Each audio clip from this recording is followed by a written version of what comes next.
ഗുരുദേവോ നമ. ഏവർക്കും സ്വാഗതം. ഇന്ന് നമുക്ക് പഞ്ചനടയിലത്തെ മൂന്നാമത്തെ ആ ഒരു സ്റ്റെപ്പ് നോക്കുന്നത്.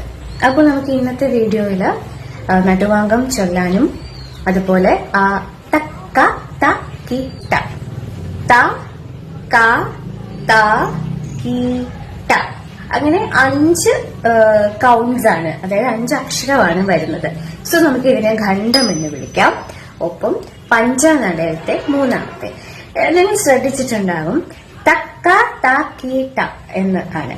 ഇതില് ഒന്നാമത്തെ തക്കിട്ടയും രണ്ടാമത്തെ തക്ക ധിമിയോ നമ്മൾ പഠിച്ചത്. പക്ഷെ 3 വന്നിട്ട് എന്താ വരുന്നത്? ത ക ത കി ട എന്നായി. അപ്പൊ നമുക്ക് അതിന്റെ നടുവാങ്കം ചൊല്ലാം. ത ക ത കി ട ത ക ത കി ട ക ത കി ട ക ത കി ട. ഇതില് തക്ക എന്ന് നമ്മൾ പറയുമ്പോ ക കഴിഞ്ഞിട്ട് ഒരു ഗ്യാപ്പ് വരും. അപ്പൊ നമ്മള് ഇങ്ങനെ പിടിക്കുന്നു. ത ക ഈ സൈഡിലോട്ടുള്ള കോർണറിലോട്ട് പോയിട്ട് ത കി ട ത ക ത കി ട. അടുത്ത വീഡിയോയിൽ ഞാൻ സ്റ്റെപ്സും കൂടി ഉൾപ്പെടുത്താം കേട്ടോ.